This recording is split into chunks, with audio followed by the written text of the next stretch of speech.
y'all. Welcome to another episode of Free Game Fridays. If you're not, aware by now, man, this is Free Game Fridays, where we give you guys free game every single Friday about the real estate market and the current housing market in Washington and beyond. I'm Gary, the great mortgage lender, and this is DMD the GOAT, the one and only real estate professional. So today, man, DMD, I want to know something. I've been thinking about this all week. What's up, man? There's a lot of different answers that this can go, but ultimately, I wanted to know, what do you enjoy about your career the most? What do you genuinely enjoy about being a real estate agent? I enjoy the trust. Trust, I feel when you're a good person and you know you're going to do right by people, then it's just a matter of being able to show people that you're going to do right by them. Not by words, but by action. By actions the whole time. So so what I've learned about myself is I'm addicted to the process of meeting someone, figuring out what their needs are, actively listening to their, for what they're looking for, and then actually executing. Have you always kind of been like that? Is that a people's person thing? Is that a personality thing? Well, I mean, the number one thing I always try to think about is how do I make a pause? If I have to treat every single day like it's day one, and I'm hungry, right? Not hungry in the sense that I need anything, but just hungry in the sense for knowledge, hungry in the sense to help people. So has it been something that I've always been about? Absolutely. But every year, pretty much I assess why am I in this industry, and that why is it that you like what you do? Why? And so I'm constantly making sure that my why is the right why, so that when I move forward, it's genuine and authentic. I love that. I relate to that. I relate to that a lot. I mean, if I were to give an answer, it probably would be very, very similar to what you just said.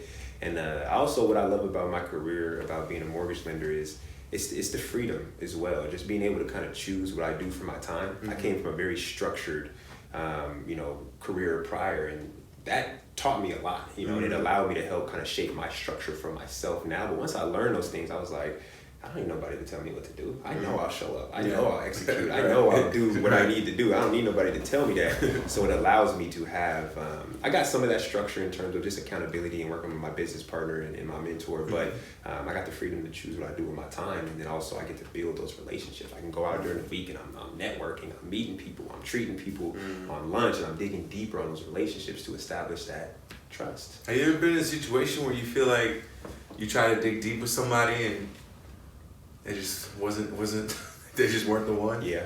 It's happened before. And there's times where you be like, well, was I tripping? Was I not really coming off with that energy I needed to? Or was it just sometimes it's not a mesh too? I think that's important. Actually, that gets into a point that we're getting into a little bit later. Wait. So my question is, I gotta spin it a little bit. And we're supposed to keep this, within reason.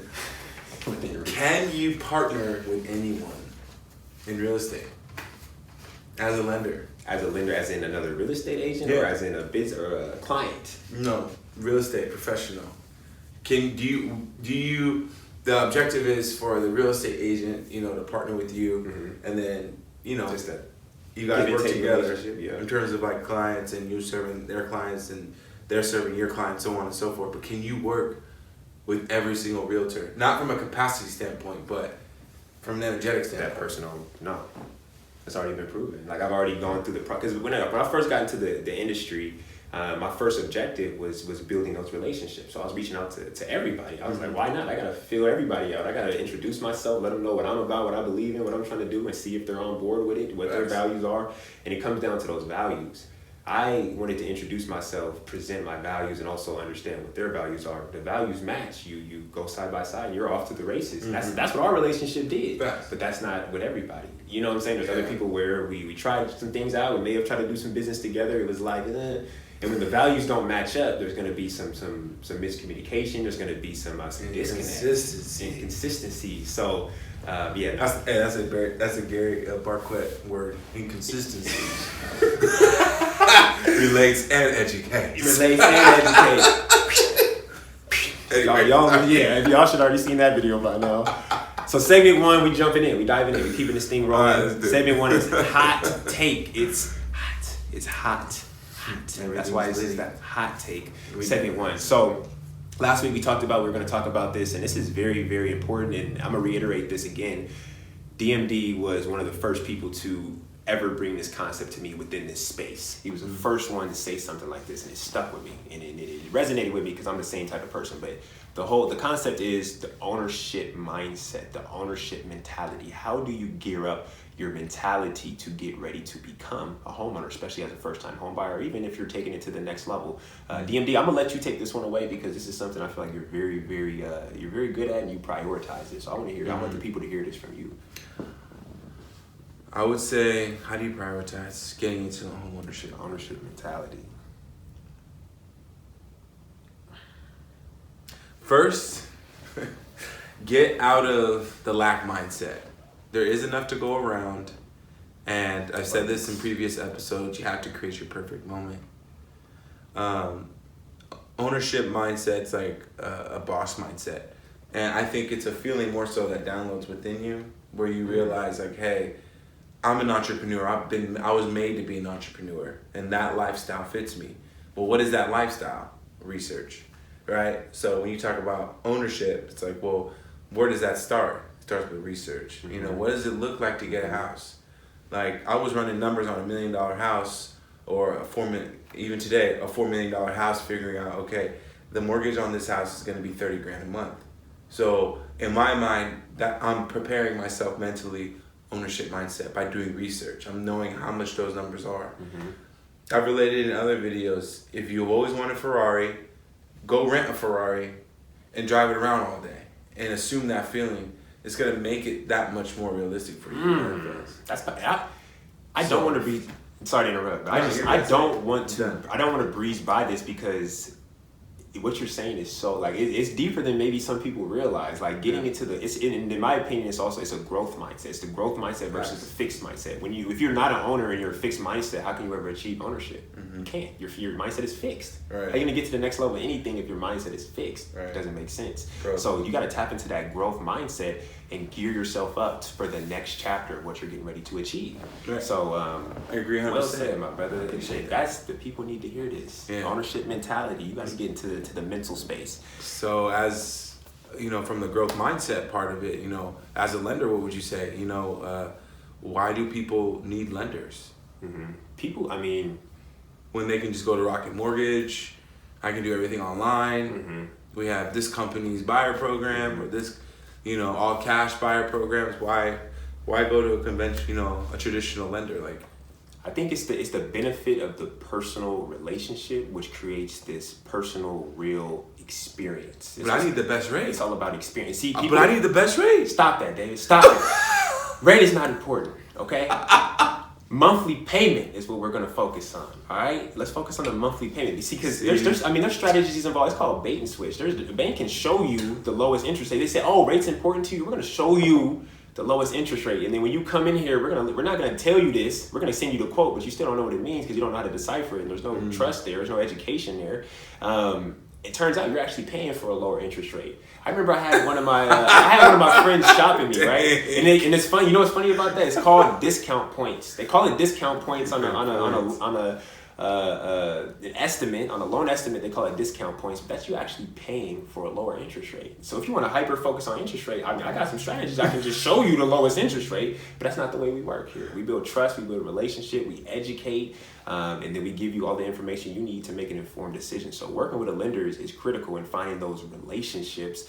This last week, I'll give a real quick example. This last week, talked to a client. She's been actively house hunting. She's kind of doing some things on her own. She hasn't been bought in terms of like working with an agent. She's working with some Redfin agents. That's just the path she wants to take. It works for her. Everybody has their own, take on that.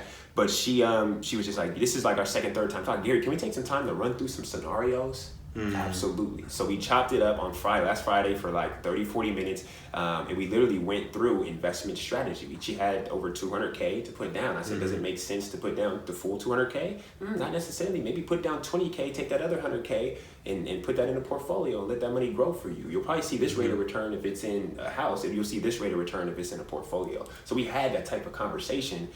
She wouldn't have got that from a bankrates.com or from a more, She wouldn't have got that conversation. It's the education and the questions But you need to be asking. Well, I mean, and that's a good point. I think that, so I've been in this game, I've been in the industry long enough. Once I go under contract, we better not be going out of contract because of financing. We ain't going back. Yeah, once we ain't going back. So I think working with a lending professional that you can trust is different because I don't need, some fugazi pre-approval, on this and that and the third. I need the hard numbers. Once we go, we're going all the way. We're not backing out because of finance. Like that's, to me, that's a serious blunder. Like that can actually like threaten the partnership. True. Very not true. between us, but you know what I mean. Like so, I think I was working with a bank just the other day, quickly, and they were representing the buyer who's buying my listing, right? This home that I listed. Understood. And we're emailing them about the appraisal, and they're like, "Oh, the appraiser's too busy. We don't know when it's coming back. It could come back next week or the following week." We got a deadline to meet. What you talking about? You don't get that with, I think, a more personalized service. Agreed.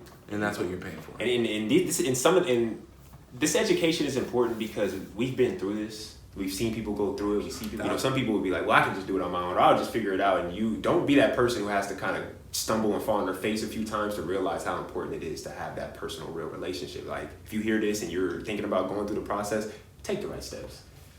Take the right steps. And not to mention, man, like, you got to think about it. If you have a bad experience doing something, it might even hinder you and change your mindset completely as referring to, like, moving forward and maybe expanding your portfolio.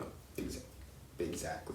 So you might end up with one house instead of 15. Instead of 15, when you could have built.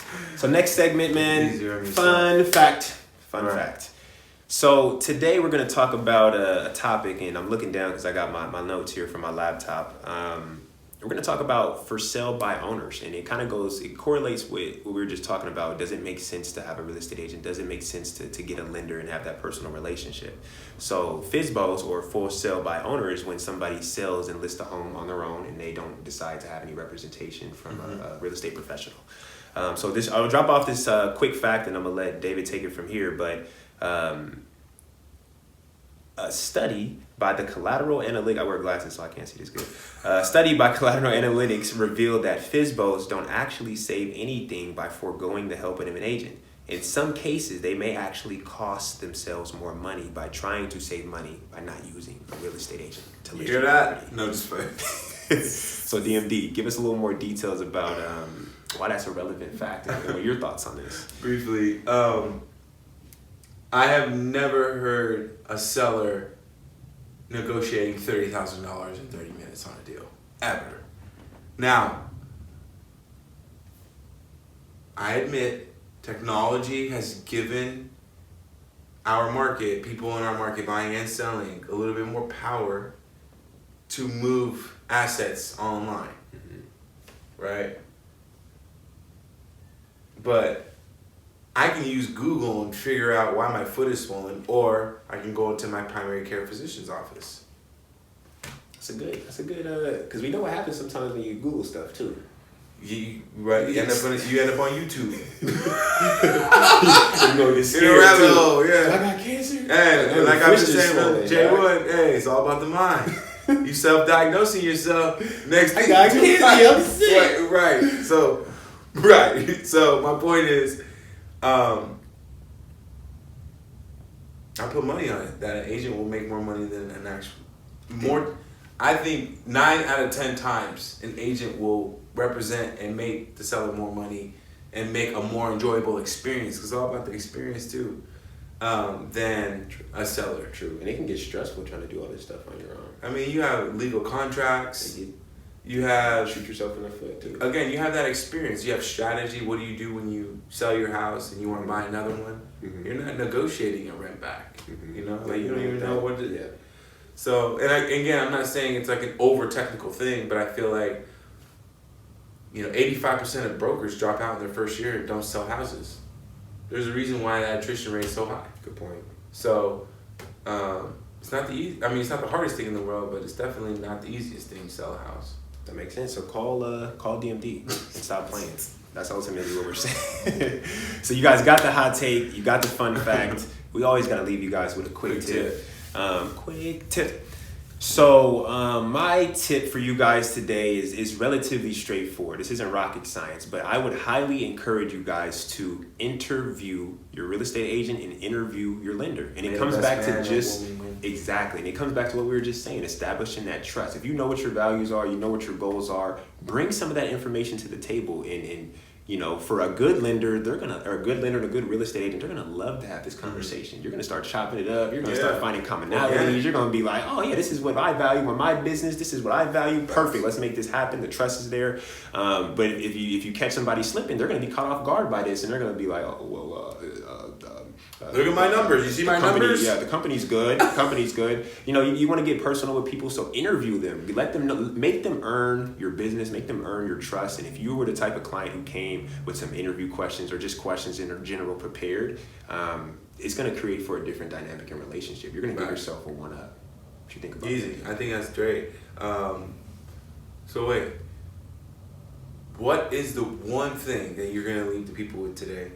What is the one thing working with you that they're an agent and or a client won't get from somewhere else? The one thing, the most elite thing about Gary the Great. Most GTG. So I got just one thing? You said the most elite thing.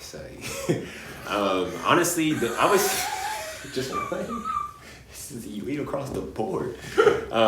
Truth be told, though, I would really say realness, for a lack of a better word, and just I'll elaborate on that a little bit. You're going to get the authentic version of Gary. You're going to get his flaws, but you're going to get his execution. You're going to get everything he has to offer. You're going to get the high level of communication. Ultimately, you're going to get your needs met. And we're going to discover that. And again, that first conversation we have, we get to know each other a little better. I'm going to understand what's important to you, and I'm going to go out of my way to deliver that for you every single time. Like, if G messes up, if G's ever the one to fumble, best believe he's the one diving on the ball, not letting nobody else snag that fumble up. Like, G is a dedicated dude. By episode 20, I'm going to get another Rolex. No, just playing. That's cool, man. All right, you guys. Well, next week's episode, we will cover some very important information. There you go. We'll leave it there. Free Game Friday, episode 3. We'll see y'all next week. Right, we're going to leave you guys with a little surprise. Cliffhanger. Right. You'll see what's coming. All right. See ya.